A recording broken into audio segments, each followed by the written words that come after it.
Hello my beautiful buddies. Some of you have requested me to share how the hell do I make this coconut milk that I keep talking about.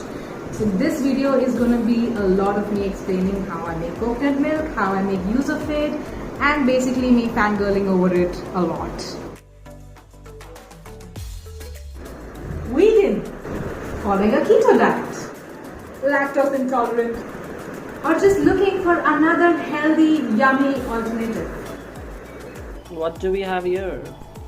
Alright, so this is how we begin our coconut milk. Before this, you have to cut the coconuts into pieces, grind them in the dry grinder, and then this is what I got, ground coconut, and then you put it in a juicer. And we're gonna add some water to it. I think we should put it as much as to just submerge it properly.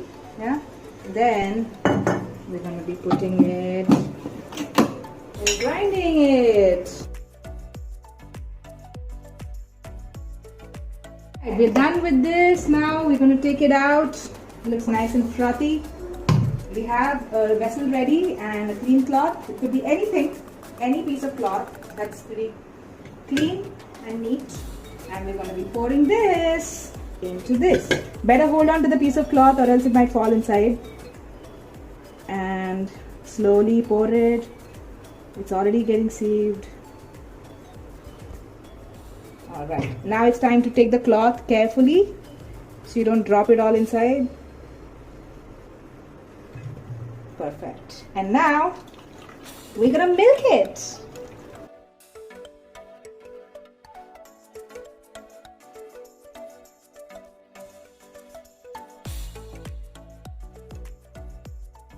Okay, when you're done with this is the first really thick milk that comes out of it. This will be too thick for you to use. So we're going to take out this remaining fiber and we're going to put it back in.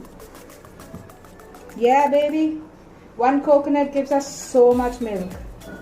We're going to pour that water again. And this time, pour it a little more. And now we're going to put it back and grind it again.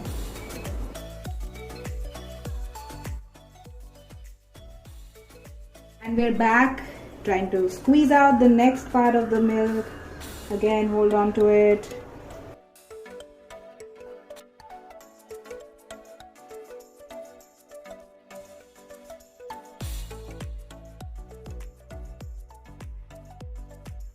And ladies and gentlemen, that's your beautiful coconut milk.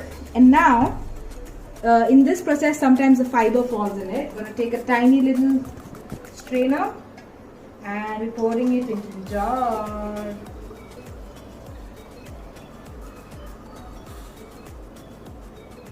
Perfect. Sometimes little fiber remains like this, so it's very important to do this. Yeah, and we have an entire bottle of beautiful coconut milk. The best part is the fiber that remains, you don't have to throw it. You can put it in curries, or the best thing that I do, I scrub my whole body with it. It's like a very mild, beautiful scrub, and it's a very nice exfoliant and moisturizer. You can use it on your face, on your body, everywhere. Just don't put it in your ears. Yes, don't put it in your ears. It's fantastic. So don't throw the stuff. And that's how you store it. You can either put it in an airtight container or a nice glass bottle, whatever works for you. Okay, so when you take it out of the fridge after a few hours, this can happen. Okay, the fat is separated from the water basically. So don't be scared, it's not gone or anything. Just shake it up really well or mix it with a spoon. Yeah, like a bartender. All the swag. And it's ready to use. Also, just remember that it is really high in healthy fats, yes, but fats. So try not to have too much of it per day. Like have it in moderation. Maybe just like 1 glass per day or like a little more than that if you're really binging on it. If you don't feel like cutting and grinding every day or every 2 days, that's fine. You can actually take 1 day and just grind at least 3 or 4 coconuts at once and store them. So you can store it in boxes like this, put it in, store it. And once you put it in the containers, you can freeze it and store it almost for 2 weeks. It remains fresh for 2 weeks. And we're making chai with coconut milk. Yeah, so lovely. So what you do is, in one container, you put water, bring it to boil. Actually, while boiling, you can even put any other masala if you want. I'm not really putting it right now. But after it boils, you can actually shut it and you can put the chai in it so that it brews. So I'm putting approximately 2 tablespoons, okay, and cover it with a lid and let it brew. Simultaneously, we are heating up the milk here. Now, something to be careful about for coconut milk, you can't directly put it on high heat and like bring it to boil. Actually, it's better if you don't bring the coconut milk to boil because the fat tends to separate.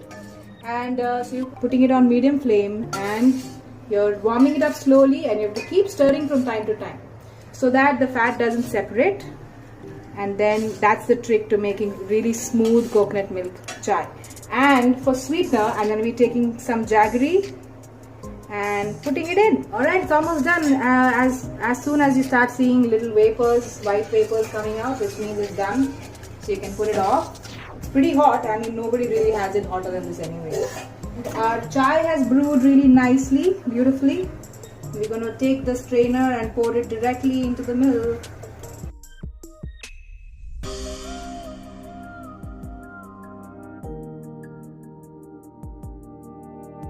And here is our beautiful chai. Looks just like any other chai that you have with normal milk.